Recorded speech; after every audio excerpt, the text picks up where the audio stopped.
Hey everyone, welcome to Dre from DreInTheKitchen.com. So today, I love this. So I talk about authentic cuisine, and one of the things that for me in Puerto Rican culture is sofrito. Now, just a disclaimer, there are many people who make it in a variety of different ways. I'm gonna show you the way my grandmother taught me as a kid. So we're gonna use a blender, and let me show you what we have. It's onions, green bell peppers, we have cilantro and culantro, or recao, and then we've got our garlic, and then these are little sweet peppers, ají dulce.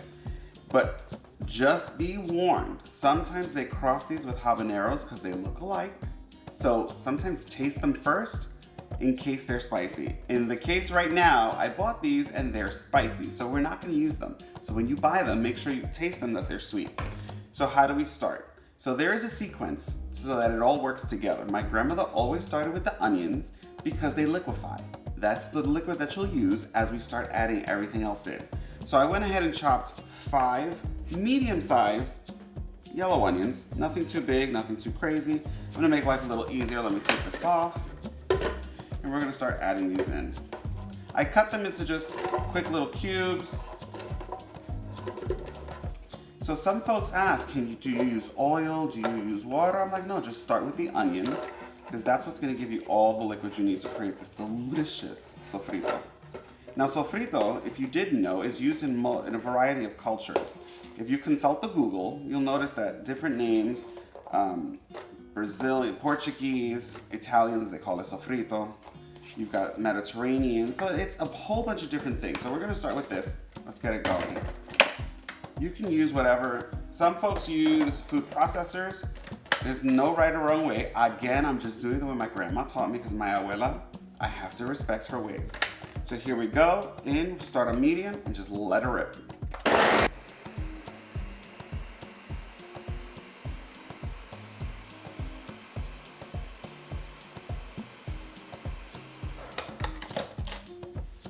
Now we can continue adding.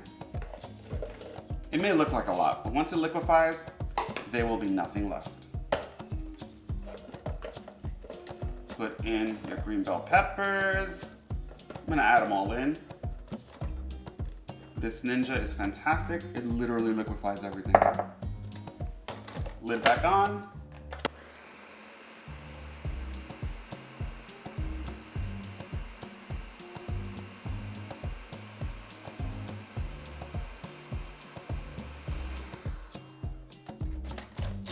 So we will end up taking some out into a glass bowl, but now I'm gonna add in my garlic. This is a preference. You can decide to just use a few. My grandmother, I think, maybe used a head of garlic. I'm a little extreme. I use like 2 or 3. Again, it's a personal choice. It's probably like 2 full heads of garlic, not too big. Put that back in.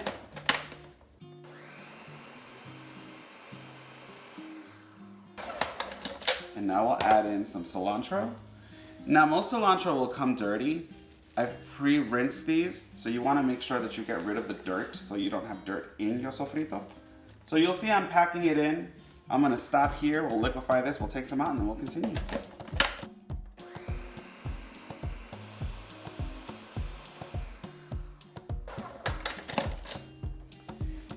When you add in the cilantro, sometimes it does this. It wraps around, so you just have to sort of pick it up with your hands, just move it to the side. We'll liquefy it a little more. We'll continue to get that going. And you should start smelling the amazingness of the green. So I used 5 green bell peppers in case I didn't say that earlier.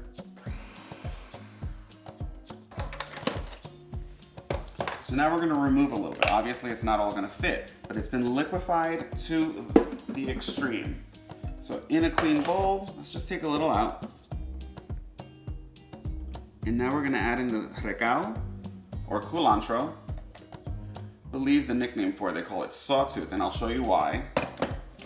And we'll start adding in our leafy greens.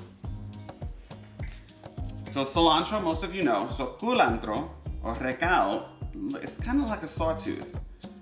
And it's delicious. They use this in a lot of Asian cuisines. I've seen it whenever I go get some spring rolls. There's some of this in there, fantastic. It's already rinsed, let's start adding it in. And I love this because growing up, I believe my grandmother, I don't know, if somebody had this in their backyard in Puerto Rico. So we used to pick this whenever we made sofrito, which is just my favorite childhood memory. Back in, cover it up, and let it whiz away.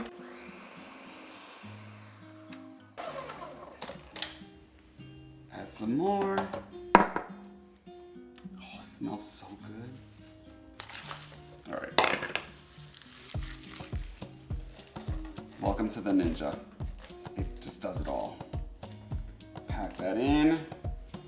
If you have any little bits that spill, just throw it in there. Add all the flavor, and we're almost done.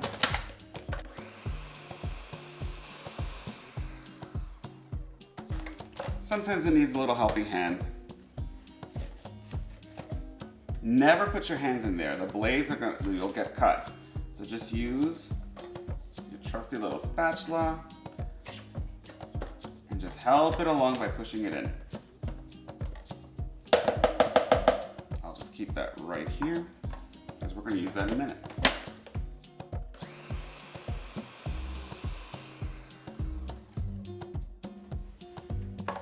And we're done.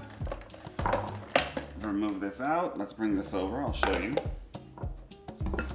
that to the side. I'm gonna take the blade out. Again, be careful, don't cut yourself. Using a spatula, combine it.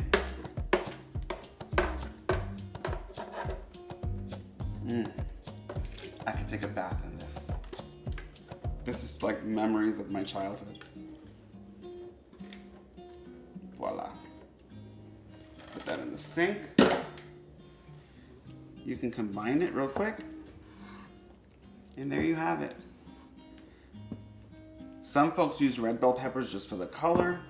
Again, I keep it the way my grandmother taught me. And that is how I make my sofrito. When you make it, make sure you come back and comment. Tell us how you loved it. If you made any changes to yours. And now you can put these in different containers, different things that you have. I have tons of these. I buy them on Amazon. You can freeze them, keep them in your refrigerator. If you keep it in your refrigerator, be careful because the onions will go rancid. So only keep it for a couple of days. There are some folks that actually put them in ice cube trays. So you can just have one ice cube or two, and that's what you can use in your food. But that's the basics. Hope you enjoy.